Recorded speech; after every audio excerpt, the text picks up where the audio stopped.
It's not hard to imagine Donald Trump leading us into a war just because somebody got under his very thin skin.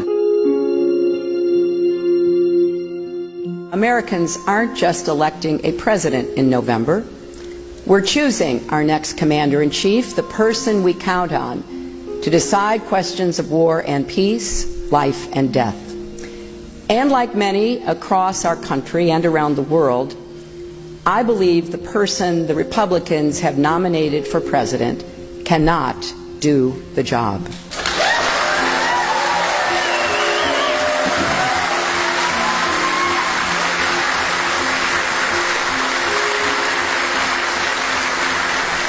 Donald Trump's ideas aren't just different, they are dangerously incoherent.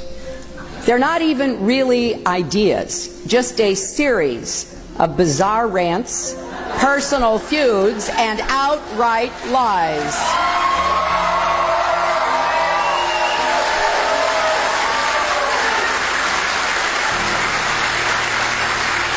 He is not just unprepared, he is temperamentally unfit to hold an office that requires knowledge, stability, and immense responsibility.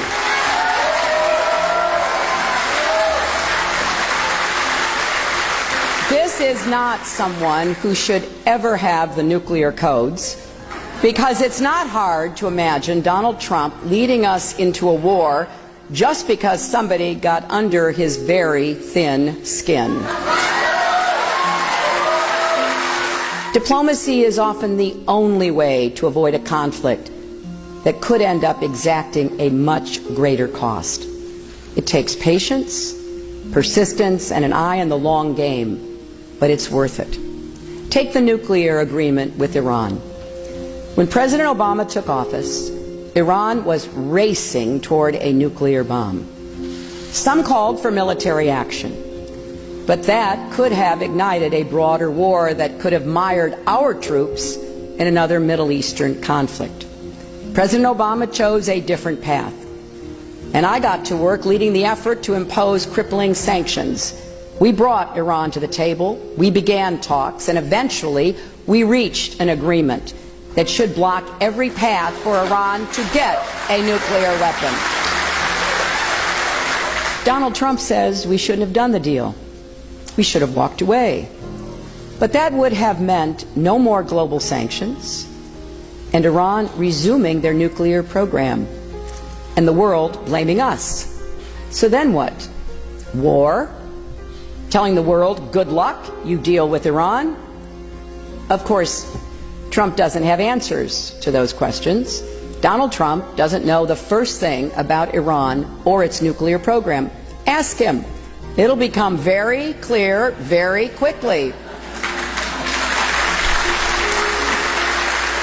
Now imagine Donald Trump sitting in the Situation Room, making life or death decisions on behalf of the United States. Imagine him deciding whether to send your spouses or children into battle. Imagine if he had not just his Twitter account at his disposal when he's angry, but America's entire arsenal. Do we want him making those calls? Someone thin-skinned and quick to anger who lashes out at the smallest criticism. Do we want his finger anywhere near the button? Well, I have a lot of faith that the American people will make the right decision. This is a country with a deep reservoir of common sense and national pride, and we're all counting on that.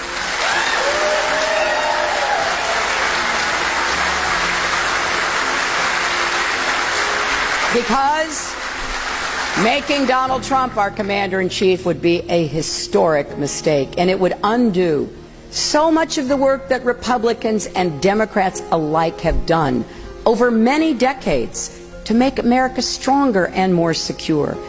It would set back our standing in the world more than anything in recent memory, and it would fuel an ugly narrative about who we are, that we're fearful, not confident, that we want to let others determine our future for us instead of shaping our own destiny. That's not the America I know and love.